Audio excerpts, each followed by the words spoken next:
I began doing pottery at university when I was taking a fine arts degree, and it sidetracked me. I was thinking I was going to be a painting major, and then at the very end, just when I was finishing my degree, I took a pottery class, and that was it. I was hooked. We bought this church in 1980, and it was just so fortuitous. I got a job, a one-year residency as an artist in residence for the city of Moose Jaw, and Zach needed a place to work, so he rented a studio here. How I got started in clay was meeting my wife, Wendy Parsons. Wendy was at the Fine Arts Studio in Regina. She was a painting major, but she had taken some ceramics classes with Joe Fafard and David Gulhui. And I got to go with her to the Fine Arts Studio and see what was all going on down there. And I was really taken with pottery, because they had a really good pottery studio, and it was very creative and very exciting place to be. So I took 2 years of classes, and I worked as a studio assistant, which meant I learned how to mix clay, fire the kilns, do all that, as well as practice throwing on the wheel in my spare time. And I basically lived there for 2 years.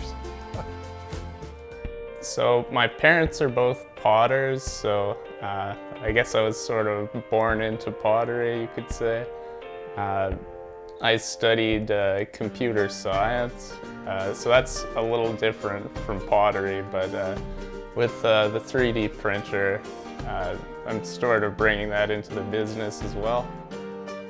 I've designed my own curved mug in a few different sizes, and that's the only thing I've gotten to really work so far, other than a design that's come with the thing. But I plan on designing a lot more things in the future.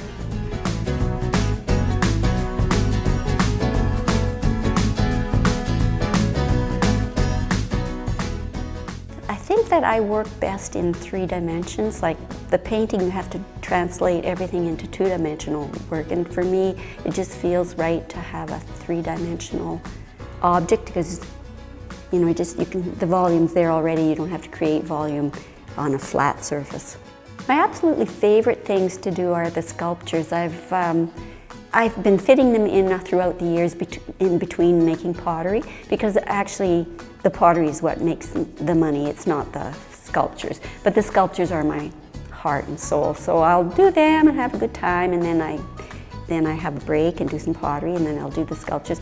And then every once in a while my sculptures sneak into our pottery, like sometimes Zach will throw me a vase and I'll make sculptural creatures out of it. Like I do a lot of monster jars and monster vases, cat jars, cat monsters and stuff like that. So I think that might be my absolutely favorite thing.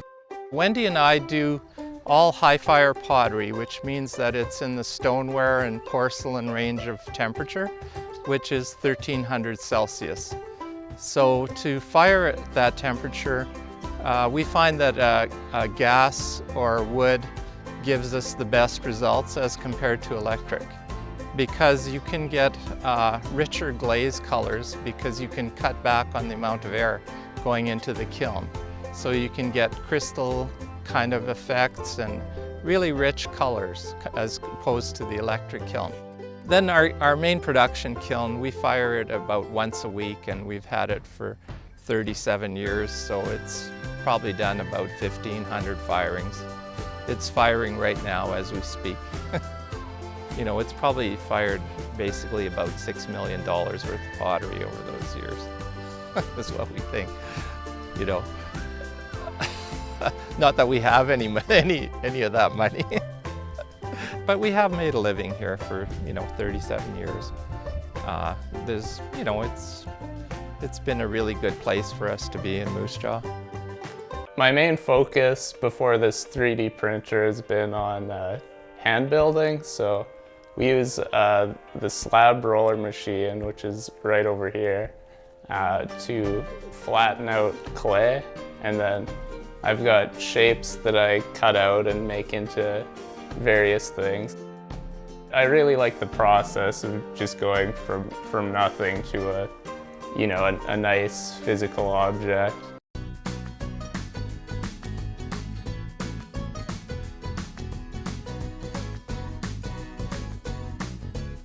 Well, the creative process for me starts with extreme excitement. I've got this idea and I just can't wait to get to the studio, and I'm just on fire with the idea.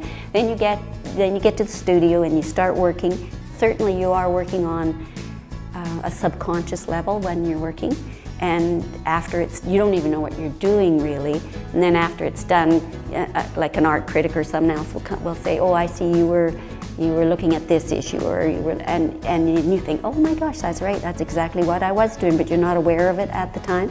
You're just, you know, on fire to do this piece, and you don't really know why.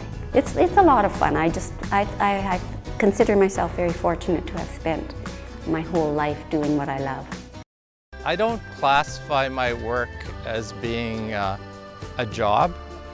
I see it more as a vocation. It's something that I love to do. I've always loved to do it. I can't imagine not ever working.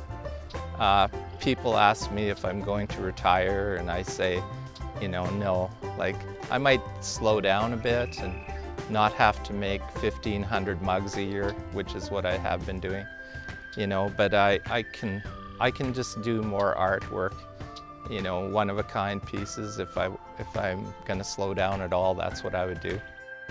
In the future, I think machines like this 3D printer are going to become more and more relevant, and I think a lot of the design will be done in computers. I'm probably going to be doing a lot more of that in the future. Yes, I would like to invite anybody who's interested in the creative process, or just to see what we're up to here.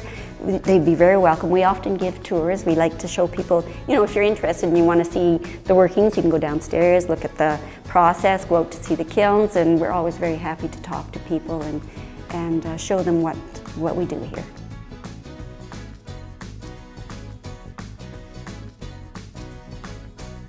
If you have program ideas that you'd like to see on Max TV Local On Demand, write us at max.local@sastel.com.